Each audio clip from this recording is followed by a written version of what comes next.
LA Forum 1975. Opening promotion gag of the tour was one of the best, my favourite sort of gag, was we went down Fifth Avenue on a flatbed truck.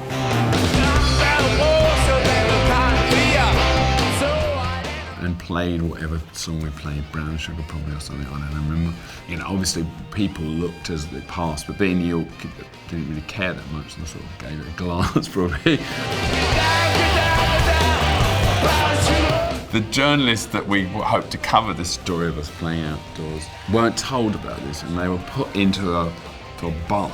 As we came near, they were told to go outside and look.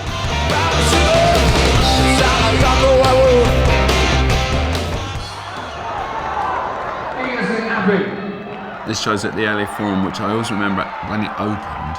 It no longer is like this, but the guys that showed you to your seats were dressed in togas.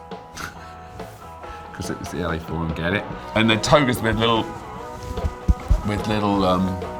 kind of like sparkly bits on it. It was very nice, very twee. There were some weird dress codes in those days. The first of all of the Desperate Tune-Up Twins is Ronnie Wood, guitar. It's the first show with Ronnie Wood, and he played very well on this. It's obviously very different, but I mean, there's quite a lot of time between playing on stage with Mick Taylor and playing with Ronnie Wood. But it was a big adjustment. I never found it tricky to play with Ronnie. Different, like it is. I mean, you play with any other player, it is different. Mick Taylor was a spectacular lead player. Before that, when I worked with Brian Jones, we were more interlocked. It was more rhythm and lead. It wasn't that separation, everything. With Mick Taylor, there was more separation between rhythm and lead, at least live. Not so much on record, but on live, and quite rightly so, because he was a beautifully fluent player, and it gave me a chance to sit down and sit on those riffs, you know. And which I love to do. I love a good riff to sit on. I mean, Ronnie, it is kind of a mixture of the two.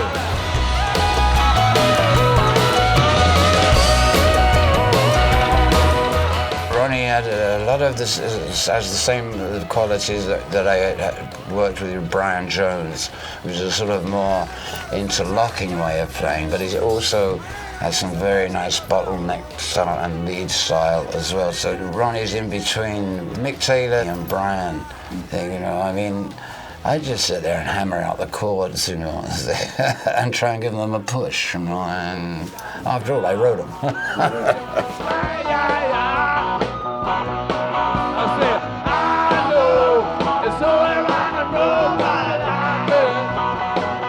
On this tour, the album we'd had previously was It's Only Rock and Roll, so we were doing that. It's Only Rock and Roll. I said, I know it's only rock and roll. And that kind of bass is made for stage, really, that song. And the thing with tours is also you're also going out behind an album as well, generally speaking. You know, you write a song and, you know, within a week or so, you know, you've recorded it. And in actual fact, it's still a baby, you know, because until you've taken it on stage and run it around the boards and put it through an audience and then got the feedback and all of that, it's not, you know, it's not fully grown, you know. And some are great record songs, and others are great live songs too. You could always feel, especially at the beginning of a tour, there's certain tension between, and eventually you find out which ones stick and which ones don't. You know, which one will oil in, and which one are you going to have to work at live. And you have to put them out there and see how they go, you know. And also you've got to see especially how Mick feels about it. I'll tell you who's playing with us tonight. We got on keyboards, we got Bobby, we got Billy Preston.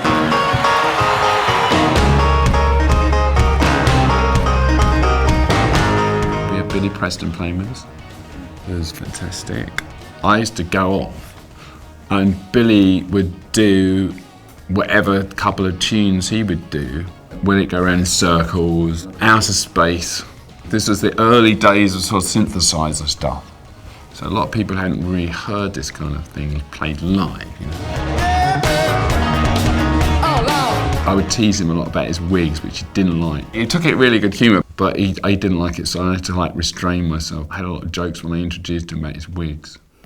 Because he had so many different ones, and of course I saw them.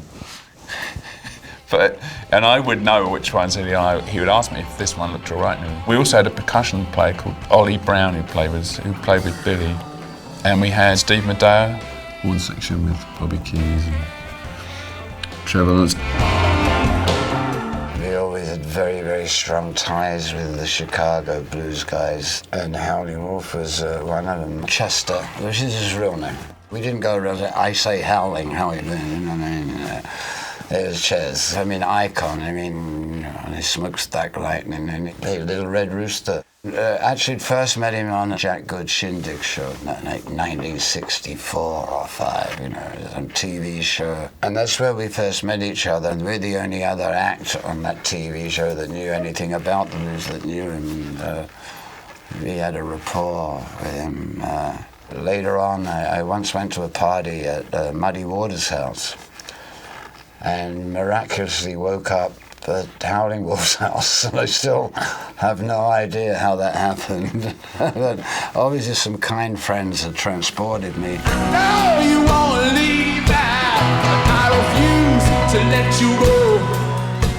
When it comes down to it, the blues is what America gave the music to the world. I think the Stones always thought, I mean, that actually we were playing America back their own music. And in a way, I think that's probably one of the best things that the Stones really did, was that they did turn America back on to music that it was forgetting, that it wasn't getting to hear. And people like Muddy and Howlin' Wolf, Jimmy Reed's, Slim Harpo's, and people like that got a whole new lease on life, and once again America realized what great music it has.